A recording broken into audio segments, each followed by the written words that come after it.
Apokalips. Silakan. Maaf ya, Apokalips yang kau menanti tadi. Sebentar baru kau tidak apa-apa, Romo, tidak apa-apa. Kenapa? Tidak apa-apa. Oke, silakan. Boleh. Sekarang Nah, engkau punya. Itu dari mana Apokalips? Saya dari Malaysia, Romo. Oh ya, selamat ya. Bagaimana Malaysia? Hah? Oke. Selamat malam Pak Ci. Baik-baik saja. Apokalipsis ini wahyu yang Katolik punya atau wahyu yang di sebelah punya? Katolik punya. Oke. Ya, kita harus tanya jelas ya. Ya, Romo. Romo, saya mau tanya, Paus yang kedua dan Paus yang keempat itu, adakah orangnya sama yang tertulis dalam 2 Timotius dengan Filipi 4 ayat 2 dan 3? Oke, nanti saya bongkar dulu. Oke, bagus sekali pertanyaan. Yang engkau mau yang Lino dengan Clement ya? Iya, Linus dengan Clemens. Adakah itu memang Paus Berbeda itu yang orang. tertulis? Hah? Berbeda, Romo? Itu Paus, tetapi 2 orang yang berbeda. Itu Paus. Iya. Kedua. Saya paham. Maksudnya memang orangnya berbeda, tapi memang itu Paus yang kita punya lah, yang tertulis dalam Alkitab. Oh ya. Iya, itu kita punya. Itu 2 dalam. Sebentar saya. Maksudnya jadi cuma 2 orang lah, yang ketiga tuh tidak tertulis dalam Alkitab kan?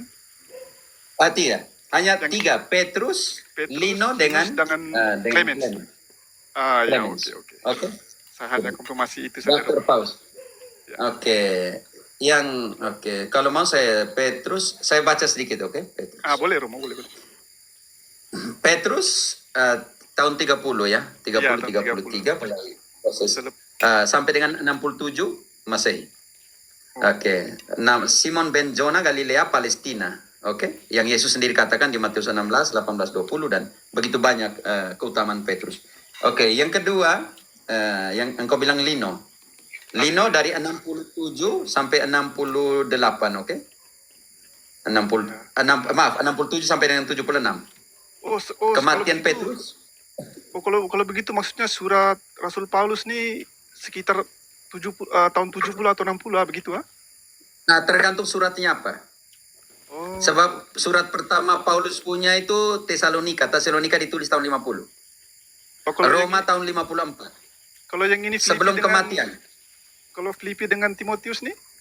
Maksudnya mungkin sekitar ya, itu sebelum tahun 67 semua. Antara tahun 50 sampai 67 surat-surat sebelum dia mati. Oke?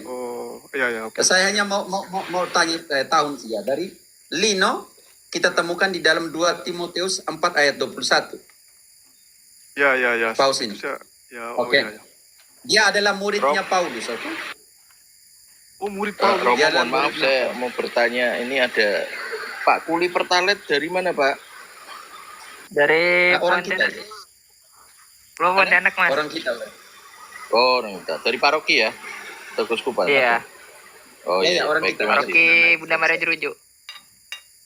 Oke. Baik, dilanjut, Romo. Jadi Lino ini tahun 67 sampai dengan 76, oke? Iya. Yang Lino kita temukan di 2 Timotius 4 sampai 21. Oke. Saudaranya ada Pudente, Eubulo dan saudara-saudara yang lain. Lalu tahun 67 dia dipilih, meninggal tahun 23 September tahun 76. Tanggalnya lengkap ya. Dikuburkan dekat dengan Santo Petrus. Kuburannya juga di Vatikan ya? Di Vatikan, semua data di Vatikan. Okay. Dia ini, Paus Lino ini membentuk 15 keuskupan pertama. Banyak banyak. Jadi ketika sampai dengan tahun 313 yang Protestan bilang Konstantinopel mendirikan gereja, itu pausnya sudah 33 paus. Kalau begitu menyambung terus kita punya. Ya, menyambung. Makanya saya bilang, dan sudah waktu Konstantinus mengeluarkan Edito Milan untuk kebebasan beragama, sudah ada 1.500 keuskupan dan 33 paus. Yang sebentar saya baca ini. Oke. Yang kedua, yang San Lino kita bisa temukan di 2 Timotius, Linus tuh.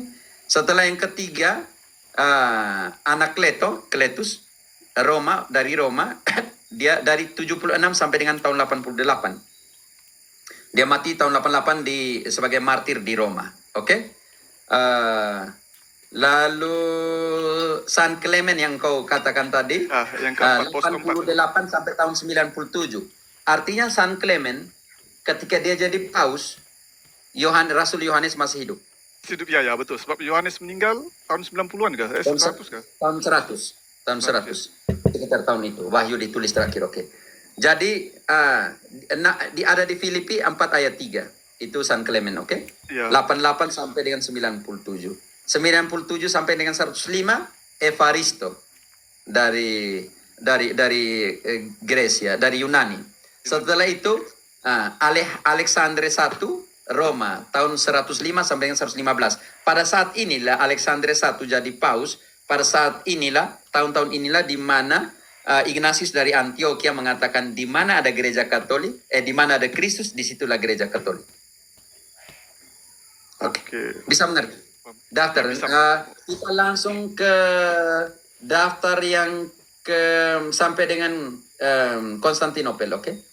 Ketika Konstantinopel mengeluarkan Edit Milan, kita mempunyai 32 paus. Ketika dia mati, Victor I jadi paus. Jadi selama hidupnya Konstantinopel, dari Edit Milan sampai dengan kematiannya 337, tahun 337, itu ada dua senjang, dua paus.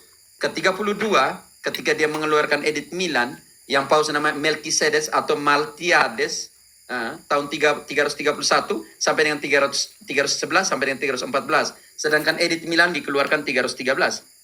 Jadi pada saat kepausannya Melkiades. Dan pada saat kepausan Victor I, inilah pada saat itu Konstantinus mati. Konstantinus dia bertobat tahun 337 sebelum kematian. Dan dia diminta untuk dibaptis oleh Eusebius, itu uskup Arian. Ya, saya ada tahu. Bukan Katolik Roma. Ya, dia bukan Katolik. Dia baptis dari Arianisme punya. Arian.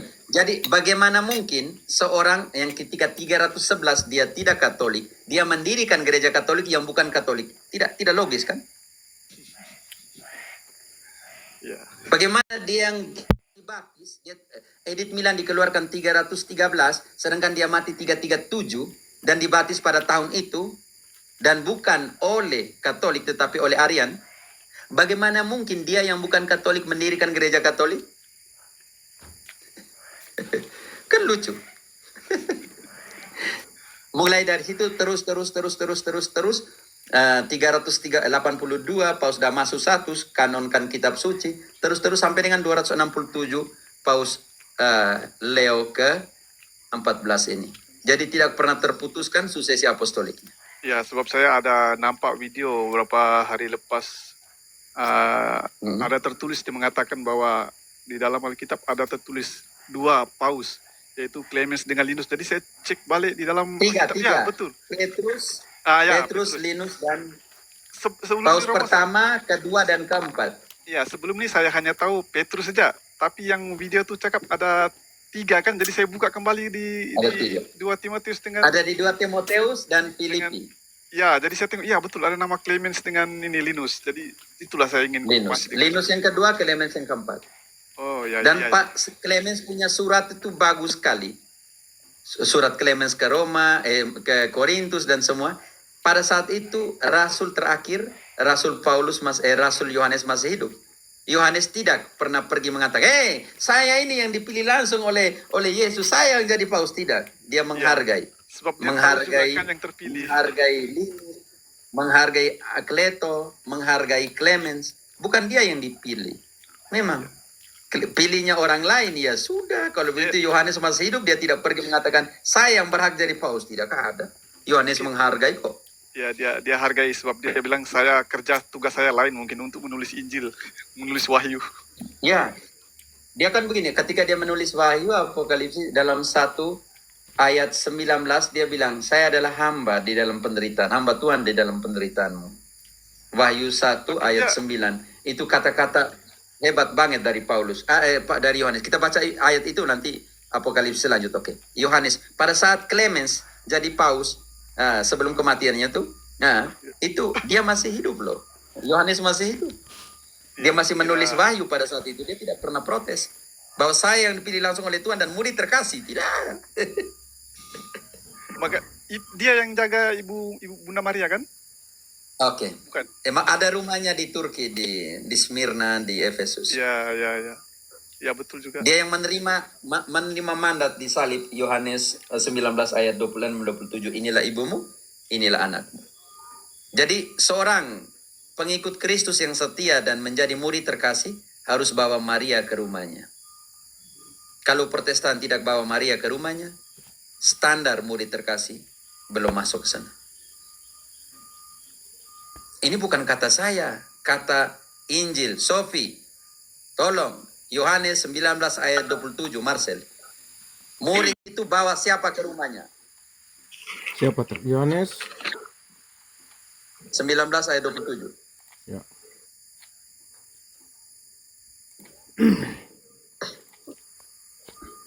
Yohanes. Kemudian katanya kepada muridnya, inilah ibumu. Dan sejak saat itu murid itu menerima dia di dalam rumahnya. Apokalipsis, engkau adalah muridnya Yesus? Ya, Romo. Jangan lupa menerima dan bawa ibunya ke rumah. Betul Romo. Kalau tidak bawa kalau- ibunya kalau- Yesus ke rumahmu, belum murid terkasih. Kalau mereka di seberang bilang Yesus punya adik kandung, mustahil. Yohanes yang jaga ibunya kalau dia ada adik kandung kan. Betul, logika. Jadi di situ perkataan kita masuk otak sudah di situ. Macam mana Yesus boleh ada adik beradik kalau sedangkan dia punya ibu sendiri, Yohanes yang jaga. Oke, itu lucu. Oke, dalam tradisi Yahudi, seorang yang akan meninggal terakhir, dia harus menyerahkan ibunya kepada orang lain. Kalau tidak, ibumu akan mendapatkan namanya itu bukan penghakiman kultur, tetapi akan mendapatkan konsep mentalitas Yahudi bahwa ibumu akan terkutuk. Makanya kalau ditinggalkan sendirian. Kalau ditinggalkan sendirilah maksudnya ya. Makanya hidupnya jadi janda. Makanya hidupnya harus ambil dari bait suci. Makanya persepuluhan itu untuk janda. Karena harus hidupnya tergantung di sana, tidak bisa buat apa-apa lagi. Makanya Yesus tahu betul, supaya ibunya jangan masuk ke dalam konteks seperti ini, persepuluhan dan semuanya, maka dia harus menyerahkan kepada orang lain. Ini yang diharapkan oleh kultur Yahudi juga, mentalitas mereka, bahwa seorang yang akan meninggal terakhir, dia yang terakhir akan meninggal, dia harus menyerahkan ibunya kepada orang lain. Bisa mengerti? Ya bisa, Romo, bisa. Paham sudah. Kalau seandainya Yesus punya saudara kandung yang lain, dia tidak akan menyerahkan itu kepada Yohanes. Dan Yohanes ini anak Zebedeus. Di Lukas 5 ayat 10 katakan bahwa Yakobus dan Yohanes adalah saudara. Mereka adalah anak-anak Zebedeus.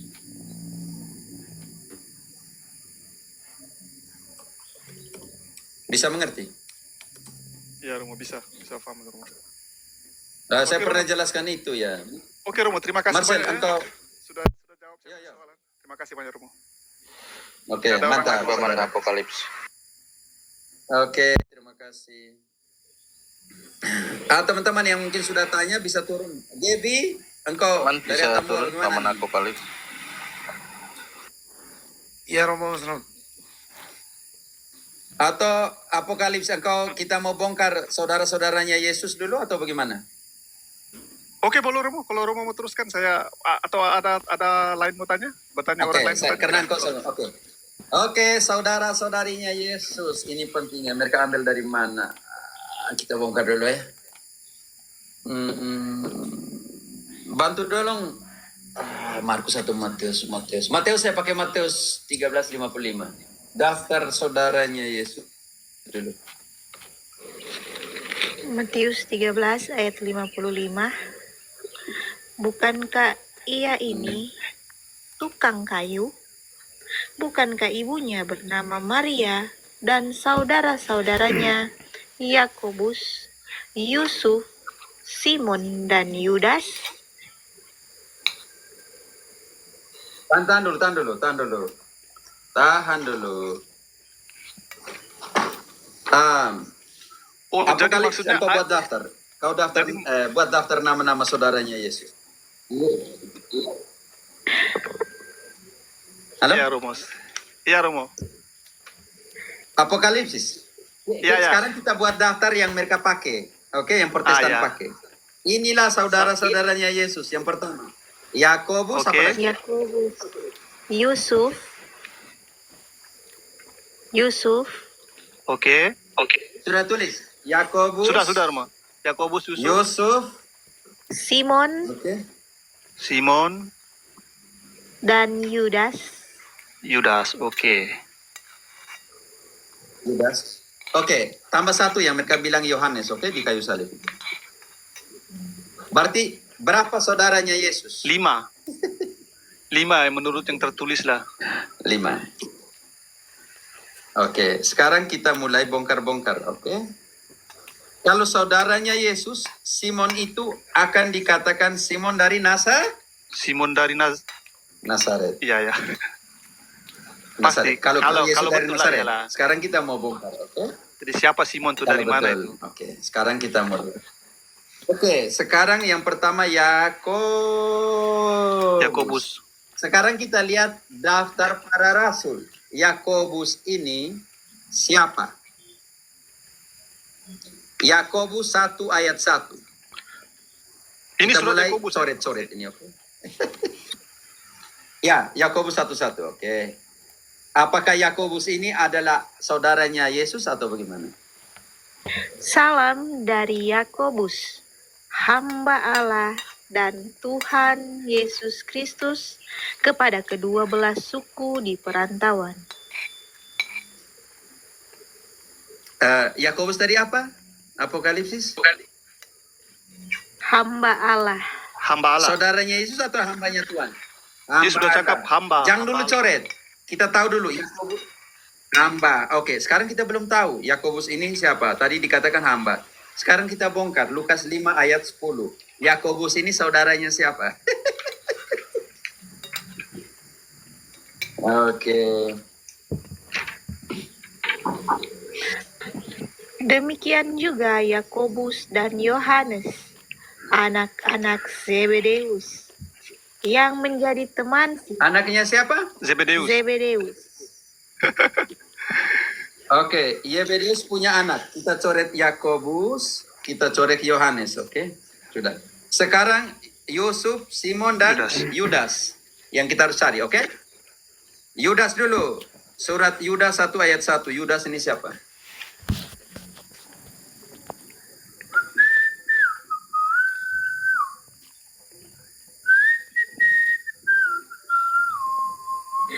Yudas 1 ayat 1. Dari Yudas, hamba Yesus Kristus dan saudara Yakobus. Siapa Yudas ini? Saudara Yakobus. Yudas, hamba Hamba. Yesus Kristus dan saudara. Saudara Yakobus. Yakobus. Engkau coret, sudah coret Yakobus, sudah coret Yohanes, sekarang sudah coret Yudas, sekarang lagi Simon. Ya. Simon dan Yusuf. Oke? Oke, Yusuf, Simon. Daftar para rasul, Markus 3 ayat 15. Simon ini orang apa? Oke. Markus berapa, Romo? Markus 3 ayat 15-16. Daftar para rasul. Dan diberinya kuasa untuk mengusir setan. Kedua belas orang yang ditetapkannya itu ialah Simon yang diberinya nama Petrus, Yakobus anak Zebedeus, dan Yohanes saudara Yakobus. Yang keduanya diberinya nama Boanerges, yang berarti anak-anak guru. Selanjutnya, Andreas, Filipus, Bartolomeus, Matius, Thomas, Yakobus anak Alfeus, Tadeus, Simon orang Zelot, dan Yudas Iskariot yang mengkhianati dia. Simon orang apa? Zelot. Zelot. Jauh Kalau sekali itu dari saudaranya Yesus, harus Simon orang Nazaret. hapus buang Simon. Sekarang Yusuf Mau cari Yusuf kah? Cari Yusuf. Di Matius kalau tidak salah. Yo, sekarang Romo. saya harus cari Markus 15, coba. Markus 15. Markus 15. Markus 15 ayat berapa, Romo? 40. Catat itu. Kita sekarang cari Yosef ini ya. Yusuf ini ya. Ya. Ada juga beberapa Pada Yusuf perempuan. ini mamanya nama siapa, oke? Ada juga beberapa perempuan yang melihat dari jauh. Di antaranya Maria Magdalena, Maria ibu Yakobus muda, dan Yoses, serta Salome. Jadi Yakobus muda itu saudaranya namanya Yusuf. Yusuf. Dan mamanya juga nama Maria. Ada Maria Magdalena, Maria ibunya Yakobus muda dan Yosef dan Maria Salome. Di mana dikatakan di situ bahwa Maria ibu Yesus adalah ibunya Yakobus muda dan Yusuf. Di mana itu? Baca kembali ayat itu, Nona. Baik-baik. Ada juga beberapa perempuan yang melihat dari jauh. Di antaranya Maria Magdalena, Maria ibu Yakobus muda dan Yoses, serta Salome. Oke, Yosef atau Yusuf sama dalam pengertian ini. Jadi di situ, ini mamanya Yakobus muda dan Yusuf itu namanya siapa? Maria. Tidak, yang di sini namanya Maria. Ada Maria Magdalena, ada Maria ibunya Yakobus muda dan Yusuf atau Yosef. Sama, Yusuf tadi yang hanya kadang terjemahan Indonesia satunya benar, satunya enam, tapi orang yang sama. Oke, sekarang kita lihat daftar para perempuan yang ada di salibnya Yesus. Oke, di bawah salibnya Yesus. Ada berapa Maria tuh? Ya? Ada berapa Maria di bawah kaki salib Yesus tuh semasa penyalibannya? Ini yang dikatakan Markus, ada Maria Magdalena, Maria ibunya Yakobus muda dan Yusuf dan Salome. Oke? Perempuan-perempuan itu mengikuti Yesus, oke? Yang di situ. Sekarang kita lihat lagi daftar perempuan yang ada di kaki salibnya Yesus. Yohanes 19 ayat 25. Siapa-siapa yang ada di sana, oke?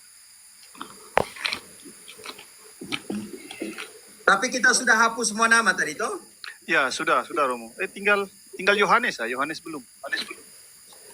Yohanes tadi saudaranya Yakobus tadi Kak. Oh Sudah iya. di Lukas 5:10. Yohanes. Jadi harus tambah di sini pendeta apa yang ada di sini? Tambah pendeta lagi.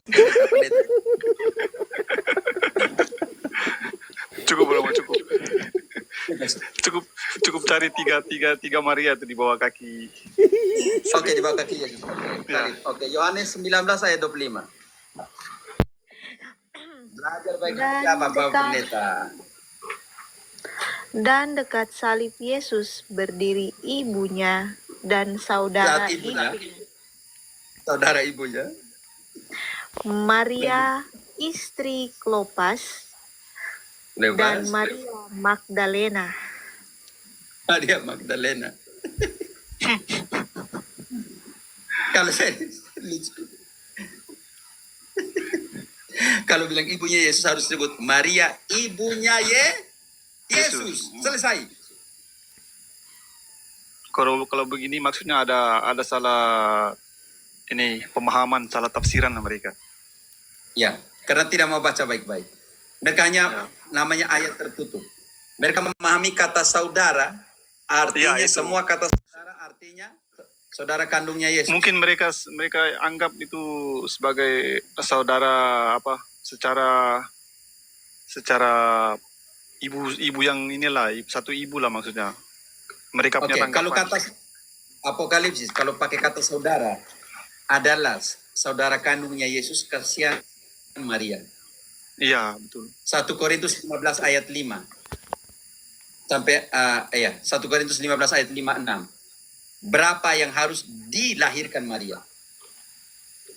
Bahwa ia telah menampakkan diri kepada Kefas dan kemudian kepada kedua belas muridnya. Sesudah itu ia menampakkan diri kepada lebih dari 500 saudara sekaligus. Wah, 500. Lebih dari 500. Lebih, Kasihan ya. Bunda Maria. Kalau Kasihan kata Bunda saudara Maria, oh. adalah kandungnya Yesus. Satu Oke, kali kasihan lahir, Bunda Maria. 4 anak. Harus lahir dari lebih dari 500 saudara. Berapa? 1 Korintus berapa tadi itu? 15 ayat 5. 5 sampai 6. Kesian Bunda Maria. Teman-teman Protestan, tolong kok. Kamu kesian Bunda Maria. Bagaimana lahir? Kalau kata saudara adalah anak kandungnya Maria. Bunda Maria harus lahir lebih dari 500 anak. Bagaimana? Kerja berat. Kesian dengan Bunda Maria. Kesian dulu. Itu yang paling bungsu umur berapa?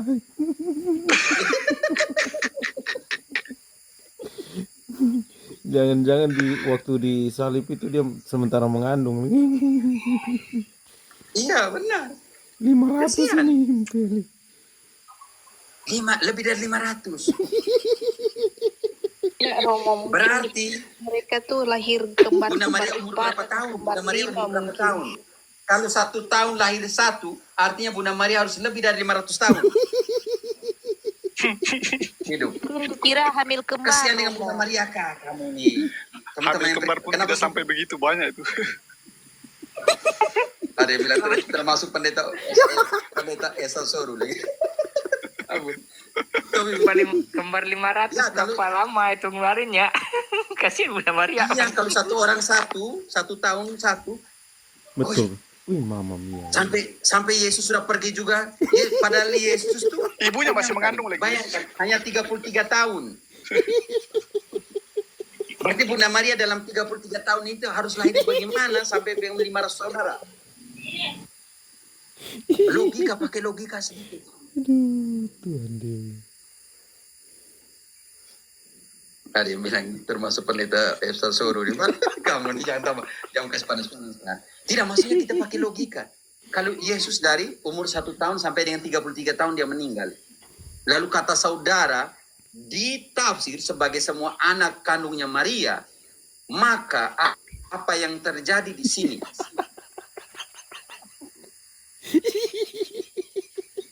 Dalam 33 tahun itu Maria harus lahir lebih dari 500 saudara. Bagaimana? Kasihan dengan Bunda Maria. Aku ini hamba Tuhan, terjadilah padaku menurut perkataanmu. Dari generasi ke generasi, mulai dari sekarang, aku akan dikatakan berbahagia, kecuali Protestan. Kasihan dengan perempuan yang dengan kerendahan hati, ketulusan hati. Dan Elizabeth bilang, siapakah aku ini sampai ibu Tuhanku datang mengunjungi aku. Kita sakit perut dong. Iya, Bu Anari bilang, Pak Pendeta. Saya rasa mereka menolak tentang Mariologis sebab di dalam Alkitab tentang pribadi Maria kurang diceritakan ya, mungkin begitu Romo ya. Oh tidak, justru pribadi Maria tuh Lukas tuh cerita banyak. Banyak. Injil Yohanes menekankan, ya, Injil Yohanes itu adalah Injil Lukas itu adalah Injil para saksi Apokalipsis. Injil yang ditulis setelah melakukan wawancara dengan para saksi. Engkau mau buktikan? Oh, kita buktikan. Lukas 1:1-4. Sofi, Injil itu ditulis setelah sebuah penelitian secara saksama kepada para saksi. Jadi kalau Lukas omong tentang Maria, maka dia harus wawancara siapa? Menurut Injil itu yang ditulis. Kita baca dulu. Theophilus yang mulia, banyak orang telah berusaha menyusun suatu berita tentang peristiwa-peristiwa yang telah terjadi di antara kita, seperti yang disampaikan kepada kita oleh mereka, yang dari semula adalah saksi mata dan pelayan firman. Tahan. Yang dari semula, Sofi. Apokalips, Lukas ini ditulis sebuah interaksi, sebuah wawancara penelitian kepada para Saksi mata. Saksi mata. kepada para saksi. Saksi mata. Kalau Lukas menulis tentang Maria, maka wawancara utama, prinsipal atau utama dia harus pergi wawancara siapa? Maria. Maria. Maria. Lihat itu, Lukas 1 itu. Tentang Maria. Sampai dengan Lukas 3, silsilahnya Maria. Baca dulu, Nona. Yang sejak semula adalah saksi firman. Lalu lanjut. Lukas 1 ayat 3. Karena itu, setelah aku menyelidiki segala peristiwa itu dengan seksama dari asal mulanya, aku mengambil keputusan untuk Oke, tahan. membukukannya. Dari asal Apokalipsis. Setelah aku meneliti, membuat penelitian secara saksama. Dari asal, sumber dari semula. informasi itu, saksi ini, maka aku membukukannya. Dan supaya apa? Dia membukukannya supaya kalian tahu. Lanjut dulu.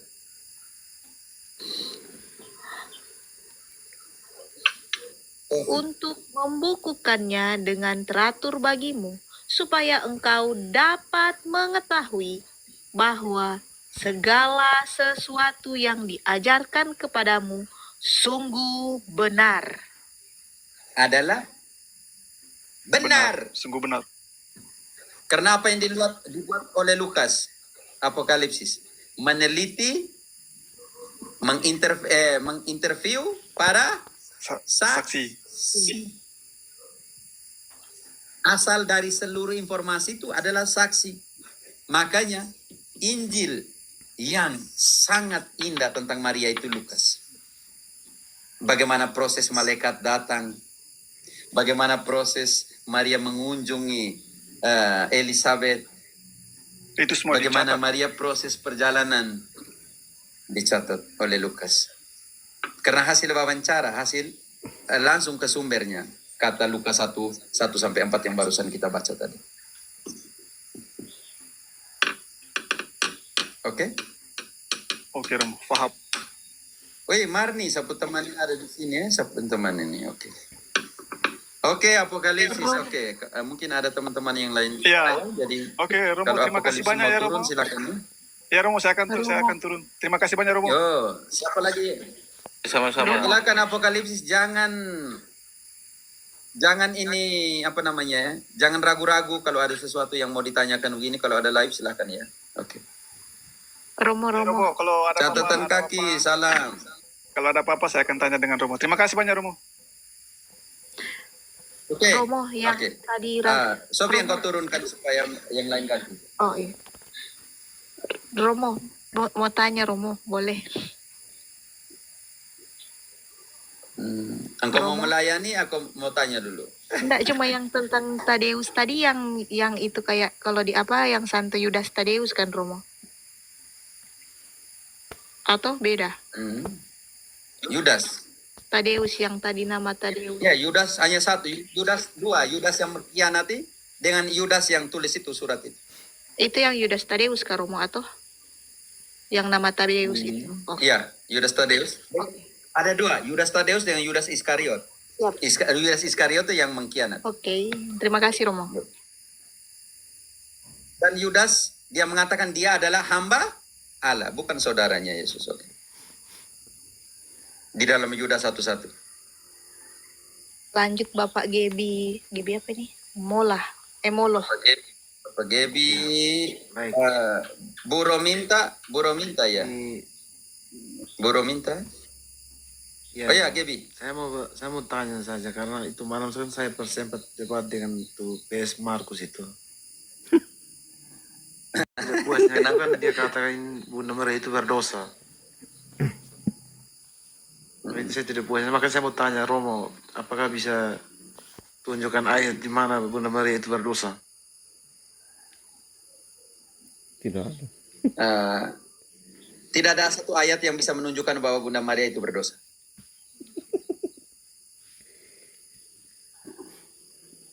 Hanya ada ayat yang mengatakan bahwa kekudusannya itu sudah disiapkan secara istimewa. Iya, Pak. Marcel, 2 Makabe, kita lihat dari Deuteronomi yang mereka buang. 2 Makabe, atau Sofi, 2 Makabe 2 ayat, dari ayat 5 sampai 8. Gaby, engkau percaya bahwa Bunda Maria adalah tabut perjanjian baru? Ya, saya percaya. Oke, kita mulai dari situ. Kalau engkau percaya bahwa janji supaya tabut perjanjian baru itu, tabut-tabut itu akan diperlihatkan, itu bagaimana caranya? Oke, yang pertama. Siap. Siapa yang baca nih? Marcel? Ya, Marcel, karena Sofi mungkin ada keluar sih. 2 Makabe 5 sampai 8 ya, Pater.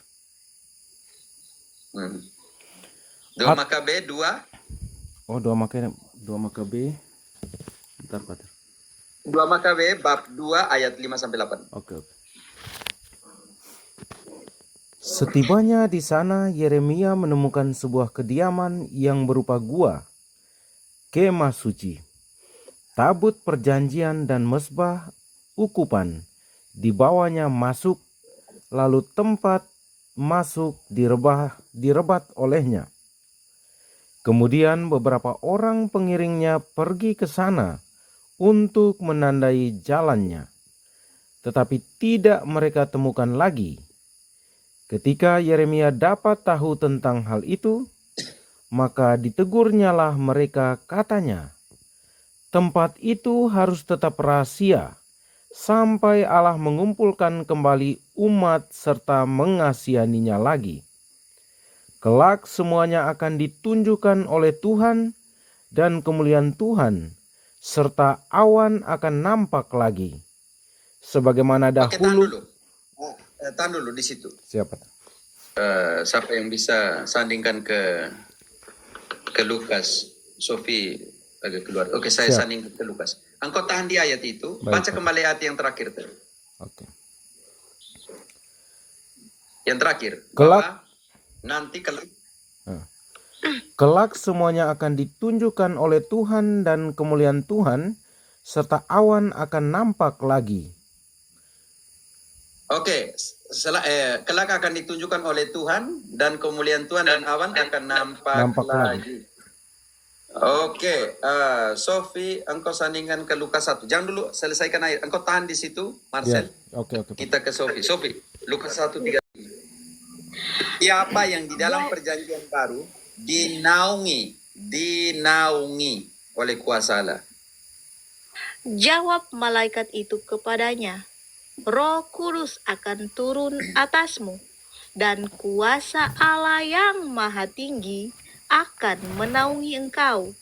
Sebab itu, Tahan dulu, cukup. anak yang Kuasa Allah yang Maha Tinggi. Sofi, tahan dulu. Sebab kuasa Allah yang Maha Tinggi, Roh Kudus akan turun kepadamu, dan kuasa Allah yang Maha Tinggi akan menaungi engkau. Kembali ke ayat 7 tadi. Ketika Yeremia dapat tahu tentang hal itu, maka ditegurnyalah mereka, katanya, tempat itu harus tetap rahasia sampai Allah mengumpulkan kembali umat serta mengasihaninya lagi. Kelak semuanya akan ditunjukkan oleh Tuhan, dan kemuliaan Tuhan serta awan akan nampak lagi. Sampai lanjut, Pak. Oke, kemuliaan Tuhan dan awan akan nampak lagi. Apa kata Lukas 1:35? Roh Kudus akan turun kepadamu, dan kuasa Allah akan menaungi engkau. Ingat itu. Dan inilah, ketika itu tabut perjanjian baru, tabut perjanjian ditunjukkan kembali. Ini penting sekali, oke? Dan masih koma. di ayat 8 sekarang konsentrasi. Tempat itu harus apa menurut doanya Salomon? Sebagaimana dahulu dinyatakan kepada Musa, dan sebagaimana Salomo pun telah berdoa juga, supaya tempat itu disucikan secara istimewa. Gebi, supaya tempat itu yang akan menjadi penampakan tabut perjanjian itu harus dikuduskan, disucikan secara Istimewa ya. istimewa. Karena itu Lukas 1:28. Sofi, Lukas 1:28, apa kata malaikat? Ketika malaikat itu masuk ke rumah Maria, ia berkata, "Salam, hai engkau yang dikaruniai, Tuhan menyertai engkau." Tahan dulu. Salam, hai engkau yang Karuniai. Dikaruniai. yang dikaruniai. Ini penting sekali saudara dan saudariku untuk membuat perbedaan antara yang dikaruniai, Maria, makanya telah disucikan secara istimewa. Dia menggunakan pasif participle.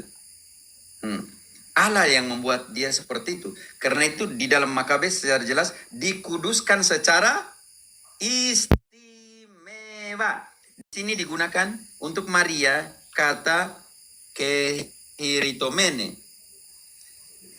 Lukas yang sama yang menulis Lukas dan menulis Kisah. Lukas 1:28 untuk Maria digunakan kata penuh rahmat, full of grace, tetapi kehiritomene. Sedangkan bagi Stefanus, Lukas yang sama yang menulis Kisah Para Rasul, Kisah 6 ayat 8. Nona.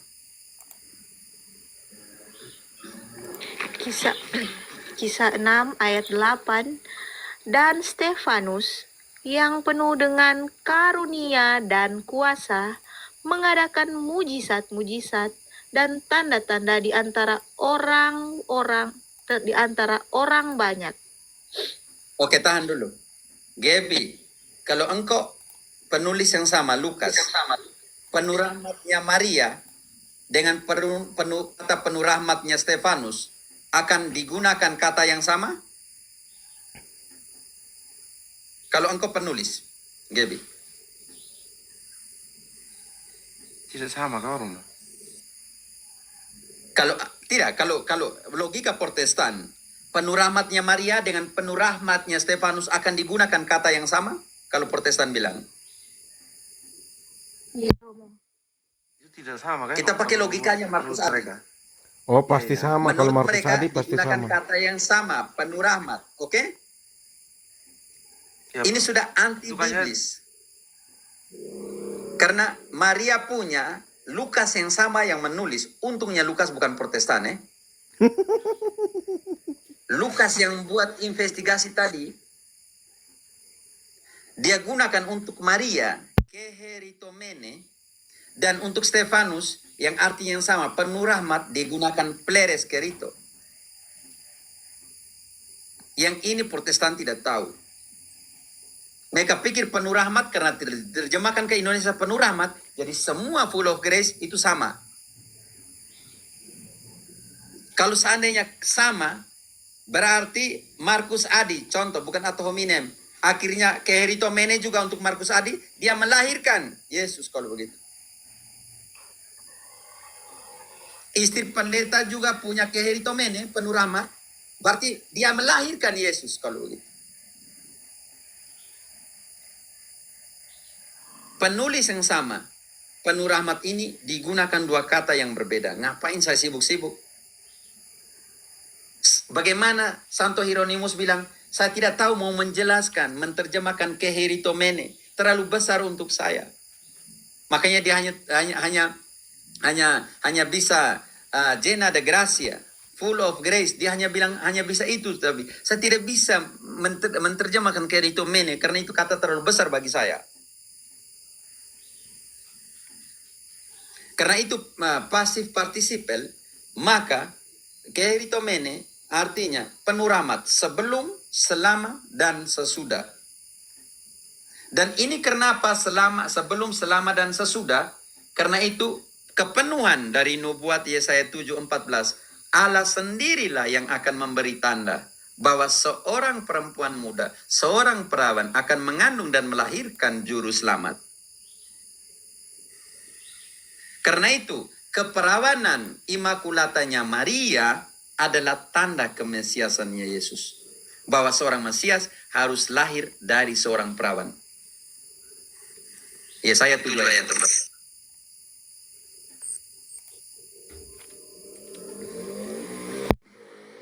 Dan katakanlah kepadanya, teguhkanlah hatimu dan tinggallah tenang. Yesaya 7:14. 14.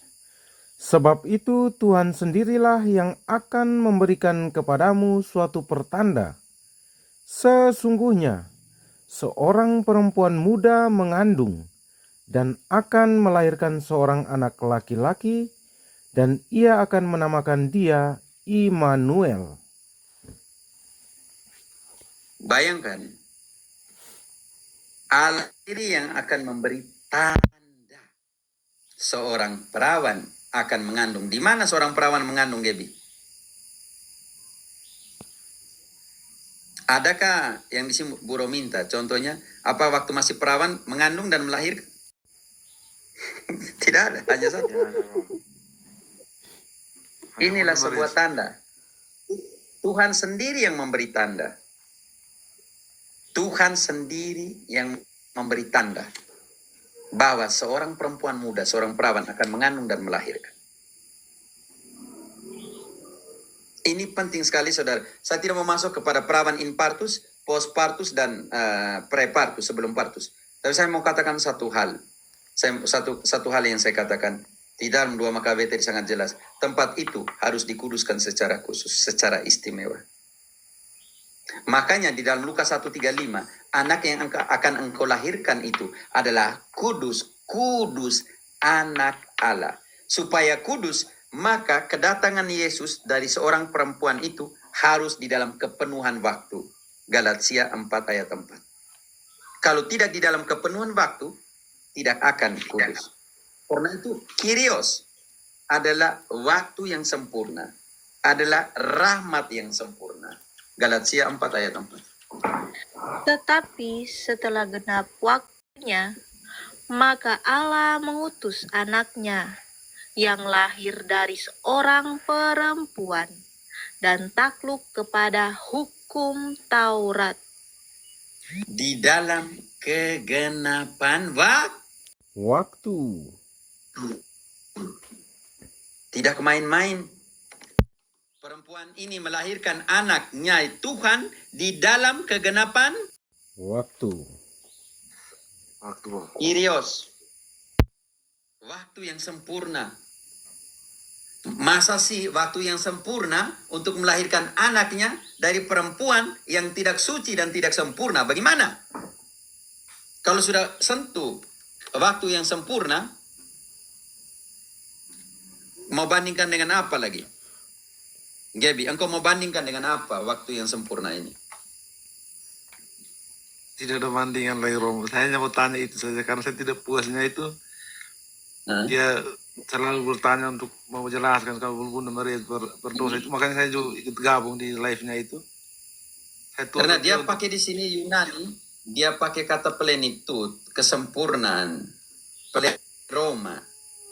Itu artinya tidak yang bercacat lagi, sudah sempurna. Jena, plenitud, pleno, itu sudah sangat sempurna waktu itu, ketika dia datang itu.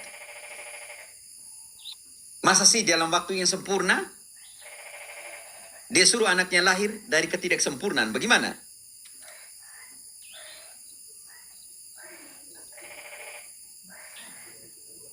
Aneh. Makanya saya bilang aneh, untungnya Lukas itu bukan Protestan, kalau tidak rusak semua. Dia pakai Janara Gracia, penuh rahmat sama saja untuk Maria dengan untuk yang lain. Untung tidak Markus Adi, kalau Markus Adi rusak semua nanti Injil.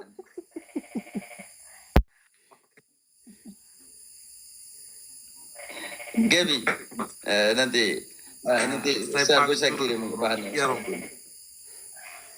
Salam untuk ini nanti kan kau ketemu di Adi Markus kau bilang salam.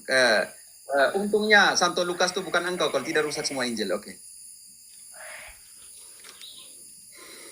Tidak, saya anda jadi Malaka. Oke, Gaby. Salam untuk dia. Ketua dia. Siap. Salam untuk kita semua. Oke, nanti kau bilang untung Santo Lukas bukan dia kalau tidak rusak semua. Oke. Yo, Gaby. Oke. Sofi, kau bisa turun. Bayangkan kalau Santo Lukas seperti Adi Markus rusak semua. Kesempurnaan waktu dia bilang tidak apa semua, pokoknya dia tidak lagi pergi wawancara pada saksi. Dia mimpi. Adi Markus memang otak memang. Oke, Bu Rominta. Bu Rominta 1. Bu Rominta 2. Sofi, panggilan ketiga Ibu Rominta. Turunkan. Salve, shalom Ibu Rominta. Ada yang mau ditanyakan? Ibu Sudah Rominta? panggil 3 kali. Oke, Romo. Nanti boleh rek lagi ya. Ini Romo, salam untuk teman-teman semuanya. Romo, selamat malam. Sebentar, Bang Urutan Kuli dengan Yohanes dari tadi nih. Iya, nanti giliran ya, Bang apa? Jadi Bang Kuli dulu, silakan. Atau mau saran gimana? Silakan saran dulu. Atau mau buat saran? Atau mau bertanya atau saran? Aku masih mikir, Romo. Tidak. Tapi diskusi ada serangan-serangan sih dari muslim. Ini Vito. nanti saya tanya Romo. Saya mau tanya Romo. Nanti saya tanya. Kasih dulu giliran ke teman-teman dulu, Romo. Oke, berarti Bang Kuli ya, mood dulu. Oke. Silakan Ya, Bang Romo. Kuli. Yuk.